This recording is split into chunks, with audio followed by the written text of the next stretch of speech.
মোহতারাম হাজরিন, নবী করিম সাল্লাল্লাহু আলাইহি সাল্লামের মেরাজের দুইটা পার্ট ছিল, দুইটা অধ্যায় ছিল। একটা পার্ট হলো ইসরা, আরেকটা পার্ট হলো মেরাজ।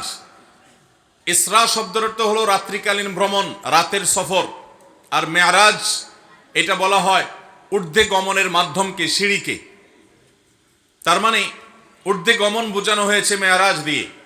নবী করিম সাল্লাল্লাহু আলাইহি সাল্লামের মেরাজের প্রথম অধ্যায়ে তিনি মসজিদে হারাম থেকে অলৌকিকভাবে আল্লাহ তাআলার কুদরতের মাধ্যমে তিনি বোরাকে আরোহণ করে জিবরিলের সাথে চলে গেছেন মসজিদে আকসায়। মসজিদে আকসা থেকে আল্লাহ রাব্বুল আলামিনের নির্দেশে জিবরিল তাকে ঊর্ধ্বাকাশে নিয়ে গেছেন, নবমণ্ডল ভ্রমণ করে এনেছেন। এই পুরো সফরটাকে আমরা সংক্ষেপে মেরাজের সফর জানি, কিন্তু এর প্রথম অংশটি কোরআনে এসেছে, আর দ্বিতীয় অংশটি ঊর্ধ্বে গমন বিষয়টি অসংখ্য বিশুদ্ধ হাদিসে বর্ণিত হয়েছে। আহলুস সুন্নাহ ওয়াল জামাতের আকীদা এবং বিশ্বাসের অংশ হলো নবী সাল্লাল্লাহু আলাইহি সাল্লামের জীবনে মেরাজের ঘটনা ঘটেছে, সেটাকে মনে প্রাণে একজন ঈমানদার বিশ্বাস করবে, লালন করবে। এখন প্রশ্ন হলো যে এই মাসে কি আদৌ মেরাজ হয়েছে কিনা। এ বিষয়ে ঐতিহাসিক এবং হাদিস বিশারদ, হাদিস বিশ্লেষক, ওলামায়ে কেরামের প্রায় 16টির মতো মত আছে। কতটি মত আছে? 16টি মত। অনেক ইমাম বলেছেন নবী করিম সাল্লাল্লাহু আলাইহি সাল্লামের মেরাজ হয়েছে রজব মাসে। এর মধ্যে নির্দিষ্ট করে 27শে রজব, এই রাতে 27তম রাত রজব মাসের এই রাতে মেরাজ হওয়ার কথা বলেছেন ইমাম আব্দুল গনি আল মাকদিসি রাহিমাহুল্লাহ সহ আরো কয়েকজন হাতে গোনা ইমামগণ।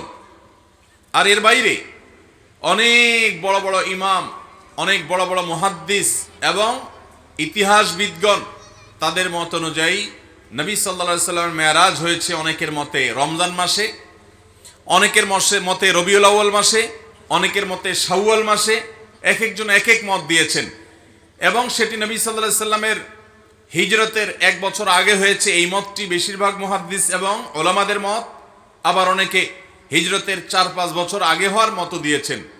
সর্বসাকল্যে প্রায় 16টি মত আছে এই মেরাজ ঠিক কবে হয়েছে সে বিষয়টি নিয়ে। তাহলে এখান থেকে বোঝা গেল রজবের 27 তারিখটি নবী করিম সাল্লাল্লাহু আলাইহি সাল্লামের মেরাজের রাত। এই রাতেই তার মেরাজ ঘটেছে এমনটি নিশ্চিত করে বলার মতো কোনো সুযোগ আদৌ, কিন্তু আমরা এটাকে নিশ্চিতভাবে মেরাজের রাত হিসাবে জানি, আমরা বলিষ্ঠভাবে এটাকে চূড়ান্তভাবে মেরাজের রাত হিসাবে আমরা জানি। অথচ এটা অন্য 10টি মতের মতো একটি মত, বরং বেশিরভাগ ইতিহাসবিদদের মত, বেশিরভাগ ফুকাহে কেরাম, ওলামায়ে কেরাম, মুহাদ্দিসিনে কেরামের মত হলো নবী সাল্লাল্লাহু আলাইহি সাল্লামের মেরাজ রবিউল আউয়ালে হয়েছে। যাই হোক, এটি একটা ঐতিহাসিক বিষয়। তার মেরাজ হয়েছে এটা সত্য, কোন মাসে হয়েছে, কোন তারিখে হয়েছে, সেটা নিয়ে ইতিহাসবিদদের মধ্যে মত পার্থক্য আছে। আমরা এরপরে জানবো যে নবী করিম সাল্লাল্লাহু আলাইহি সাল্লাম মেরাজ শেষ করে মেরাজের প্রাককালে, মেরাজের মধ্যে নবী সাল্লাল্লাহু আলাইহি সাল্লামের জীবনের সবচেয়ে বড়, মেরাজের পুরো সফরের মধ্যে সবচেয়ে বড় ঘটনা কোনটা ঘটেছে? সবচেয়ে বড় ঘটনা ঘটেছে আল্লাহর পক্ষ থেকে সালাত বা নামাজের যে বিধান দিয়েছেন মেরাজে। এটা ছিল তার মেরাজের সবচাইতে ফোকাস পয়েন্ট, সবচাইতে গুরুত্বপূর্ণ ঘটনাবলীর অংশ। আল্লাহ রাব্বুল আলামিন নবী করিম সাল্লাল্লাহু আলাইহি সাল্লাম যখন আল্লাহর কাছে গেলেন, আল্লাহর প্রশংসা ইত্যাদি নিবেদন করলেন, আল্লাহর কুদরত অবলোকন করলেন, আল্লাহর শুকরিয়া আদায় করলেন, তিনি যখন ফিরে আসছেন আল্লাহর অনুমতি নিয়ে, তখন আল্লাহ রাব্বুল আলামিন নবী করিম সাল্লাল্লাহু আলাইহি সাল্লামকে 50 ওয়াক্ত নামাজ দিলেন, যে যাও তোমার উম্মতের জন্য 50 ওয়াক্ত নামাজ দেওয়া হলো। প্রতিদিন রাত দিন 24 ঘন্টার ভিতরে 50 বার তারা নামাজ পড়বে, এটা ফরজ করে দেওয়া হলো, তুমি এটা নিয়ে যাও। নবী আলাইহিস সালাম এটা নিয়ে আসছিলেন। প্রতিমধ্যে তার সাথে ষষ্ঠ আকাশে মুসা আলাইহিস, পঞ্চম আকাশে মুসা আলাইহিস সালামের সাথে সাক্ষাৎ। মুসা আলাইহিস সালাম বললেন যে আমি বনি ইসরাইলের নবী হিসাবে, তাদের দায়িত্বশীল হিসাবে আমার অভিজ্ঞতার আলোকে বলছি, তোমার উম্মত দিন এবং রাত 24 ঘন্টার মধ্যে অন্যান্য কাজকাম সব করে এর ফাঁকে আবার 50 বার নামাজ এটা তারা পড়তে পারবে না, এটা তাদের জন্য কষ্টকর হয়ে যাবে। অতএব তুমি আল্লাহর কাছে গিয়ে এই নামাজ একটু কমায় আনো। নবী সাল্লাল্লাহু আলাইহি সাল্লাম আল্লাহর কাছে গেলেন, যা বললেন, আল্লাহ আমার উম্মতের জন্য এটা অনেক কষ্ট হয়ে যাবে, আপনি একটু কমায় দেন। আল্লাহ তাআলা তাকে 5 ওয়াক্ত কমায় 45 ওয়াক্ত দিলেন। এরপরে আবার আসলেন, মুসা আলাইহিস সালামের সাথে সাক্ষাৎ, তিনি আবারও বললেন একই কথা, আবার নবীজি ফিরে গেলেন, আল্লাহ তাআলা আরো 5 ওয়াক্ত কমায় দিলেন। এভাবে কমাইতে কমাইতে 9 বার আসা যাওয়া হলো এবং 5 9 45 ওয়াক্ত নামাজ কমানো হলো, থেকে গেল 5 ওয়াক্ত। এরপরে নবী সাল্লাল্লাহু আলাইহি সাল্লাম মুসা আলাইহিস সালামের কাছে এসে বলল যে আমি আর আল্লাহর কাছে কমানোর জন্য যেতে পারবো না, আমি বিব্রত বোধ করছি, ইতস্তত বোধ করছি যে একটা বিষয় কতবার কমাবো। আর 5 ওয়াক্ত আল্লাহ তাআলা নির্ধারণ করে আমাদের প্রিয় নবী সাল্লাল্লাহু আলাইহি সাল্লামকে বলে দিয়েছেন, যাও মুহাম্মদ তোমার উম্মতকে জানিয়ে দাও, তারা যদি 5 ওয়াক্ত নামাজকে ঠিকঠাক মতো সময় মতো হক আদায় করে সুন্দর করে আদায় করে, তো আল্লাহ রাব্বুল আলামিন তাদেরকে 50 ওয়াক্ত পড়লে যে পরিমাণ তারা সওয়াব পেত, আল্লাহ বলেছেন যে সেই পরিমাণ সওয়াব তাদেরকে আমি 5 ওয়াক্তের মাধ্যমে দেব। 5 ওয়াক্ত নামাজকে হক আদায় করে করবো তো ইনশাআল্লাহ। ওয়াক্ত মতে ইহতিমামের সাথে, ধীরস্থিরতার সাথে, সৌন্দর্যের সাথে, মনোযোগের সাথে, আল্লাহর স্মরণ সাথে নিয়ে আল্লাহ রাব্বুল আলামিনকে স্মরণ করবার জন্য আকিমিস সালাতা লিযিকরি, আমরা মহব্বতের সাথে, খুশুখুজুর সাথে মৃত্যুর আগ পর্যন্ত 5 ওয়াক্ত নামাজকে আঁকড়ে ধরবো তো ইনশাআল্লাহ। ভাইরা আমার, নবী করিম সাল্লাল্লাহু আলাইহি সাল্লামকে আল্লাহ রাব্বুল আলামিন মেরাজে ডেকে নিয়ে একান্ত কাছে নিয়ে এই 5 ওয়াক্ত নামাজ দিলেন। এই নামাজ যার যত বেশি সুন্দর হবে, সে আল্লাহর তত বড় ওলি, সে আল্লাহর তত বড় নেককার। যার নামাজ যত তাড়াহুড়ো হবে, যার নামাজে যত অবহেলা হবে, যার নামাজে যত মনোযোগ কম থাকবে, যার নামাজ সালাত যত অসুন্দর হবে, এই ব্যক্তির সাথে আল্লাহর সম্পর্ক তত দুর্বল প্রমাণ হবে। অতএব ভাইরা আমার, মুরব্বীরা আমার, আল্লাহর ওয়াস্তে চ্যালেঞ্জ হিসেবে নিতে হবে, আমরা জীবনে আমাদের জীবন যাবে, আমার প্রাণ যাবে, আমার নামাজ কখনো ছুটতে পারে। অতএব নামাজের ওয়াক্ত হবে, ইমানদার কখনো নামাজে গাফলতি করবে। নবী করিম সাল্লাল্লাহু আলাইহি সাল্লামকে আল্লাহ রাব্বুল আলামিন এই বিধানটি দেওয়ার জন্য তাকে নিয়ে গেলেন মেরাজে। অথচ এত কাছে নিয়ে আল্লাহ রাব্বুল আলামিন অন্য কোনো বিধান দেন নাই। রোজার বিধান আল্লাহ তাআলা জিবরিলকে দিয়ে পাঠিয়ে দিয়েছেন, যাকাতের বিধান জিবরিলকে দিয়ে পাঠিয়ে দিয়েছেন, হজের বিধান আল্লাহ রাব্বুল আলামিন জিবরিলকে দিয়ে পাঠিয়ে দিয়েছেন। ইসলামের অন্য সমস্ত বিধিবিধান, ফরজ নির্দেশগুলো কোরআনের আয়াত নাজিল করেছেন, জিবরিলকে দিয়ে পাঠিয়েছেন। 5 ওয়াক্ত নামাজ এত গুরুত্বপূর্ণ, এত গুরুত্বপূর্ণ যে আল্লাহ তাআলা তার নবীকে ডেকে নিয়ে গেছেন নিজের কাছে, একান্তে ডেকে নিয়ে নিজে সরাসরি এই নামাজের নির্দেশ দান করলেন। এই জন্য ভাইয়েরা দেখবেন আমাদের প্রিয় নবী সাল্লাল্লাহু আলাইহি ওয়াসাল্লাম তার জীবনে নামাজের গুরুত্ব কেমন ছিল। তিনি যখন মৃত্যু শয্যায় দুনিয়া থেকে বিদায় নেওয়ার ঠিক আগ মুহূর্ত যখন চলছে, জীবন সায়ান্নে, এরকম কঠিন একটা পরিস্থিতিতে তিনি প্রচন্ড অসুস্থ, জ্বরে, অসুস্থতায় বারবার তিনি বেহুশ হয়ে যাচ্ছিলেন। তিনি পানি আনাচ্ছিলেন, হুঁশ আসার সাথে সাথে একটু হুঁশ ফিরে এসেছে, সাথে সাথে পানি আনালেন এবং পানি ঢাললেন, ওযু করলেন, মুখে পানি ঢাললেন, শরীরে পানি ঢাললেন, ঢালার পরে কিছুটা আরাম বোধ করলেন, আবার সেন্সলেস হয়ে গেল। এরপরে আবার যখন হুঁশ আসলো, তিনি জিজ্ঞাসা করলেন লোকেরা নামাজ পড়ে ফেলেছে কিনা। বলা হল না আল্লাহ রসুল, সবাই অপেক্ষা করছে আপনার ইমামতিতে নামাজ পড়বে, এদিকে আপনি অসুস্থ। এই কথা বলার পর তিনি আবার সেন্সলেস হয়ে গেলেন, আবার পানি ঢালা হলো, একটু সেন্স আসার সাথে সাথে আবারও একই কথা, মানুষেরা কি নামাজ পড়ে ফেলেছে। নবী করিম সাল্লাল্লাহু আলাইহি সাল্লামকে এই কষ্টের চোটে তিনি বেহুশ হয়ে যাচ্ছেন বারবার।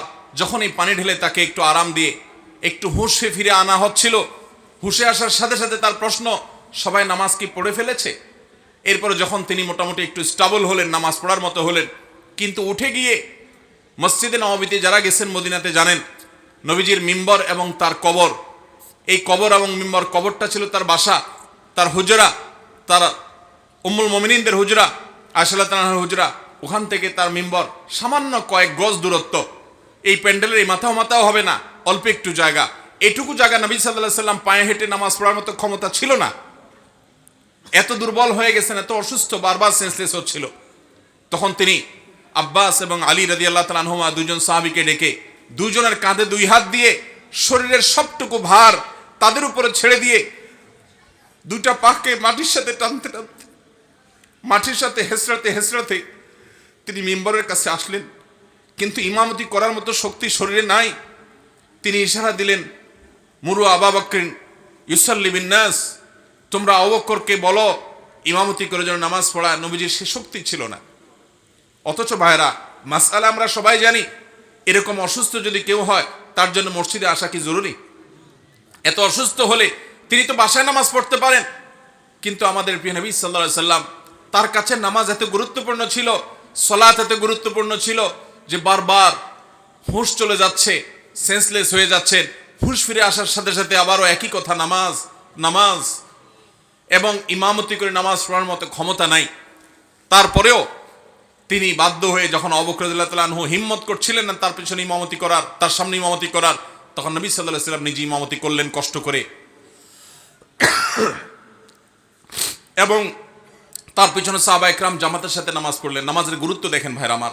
খলিফাতুল মুসলিমিন ওমর ফারুক রাদিয়াল্লাহু তাআলা আনহু, তাকে যখন ফিরোজ আল লুলু নামে অগ্নিপূজক নরাধম ফজরের নামাজের ইমামতি করতে এসেছেন, তিনি খঞ্জরের আঘাতে তাকে যখন পরাস্ত করলো, অনেকগুলো আঘাত করেছে খলিফাতুল মুসলিমিনকে, তিনি নামাজের প্রথম রাকাত শেষ করেছেন, দ্বিতীয় রাকাতে তাকে আঘাত করে যখন জমিনে ফেলে দিয়েছেন, তখন সে ফিরোজ আল লুলু নামক অগ্নিপূজক নরাধম এই কাফের, সে পালানোর চেষ্টা করছিল।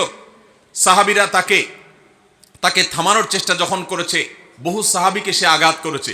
বিভিন্ন বর্ণনা থেকে বোঝা যায় 7 জন সাহাবী ওই জায়গায় উপস্থিত, ওই অবস্থা মৃত্যুবরণ শাহাদাত বরণ করেছেন।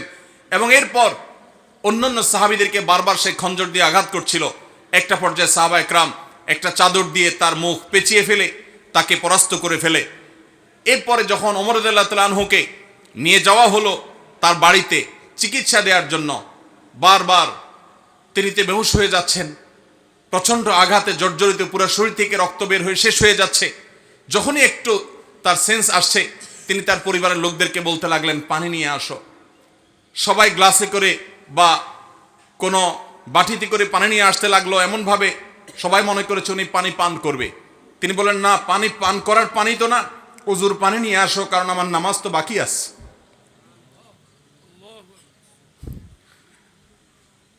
ওযু করে তারপরে লোকদেরকে নির্দেশ করলেন নামাজের আয়োজন করার জন্য। ভাইরা আমার, নামাজের গুরুত্ব আজ মুসলমান আমরা বুঝি না। আল্লাহ রাব্বুল আলামিনের কাছে এটা এত গুরুত্বপূর্ণ। আপনি দাঁড়িয়ে পড়তে পারবেন না, বসে পড়বেন, বসে পড়তে পারেন না, শুয়ে পড়বেন, ইশারায় পড়বেন, ওযু করতে পারেন না, তায়াম্মুম করবেন।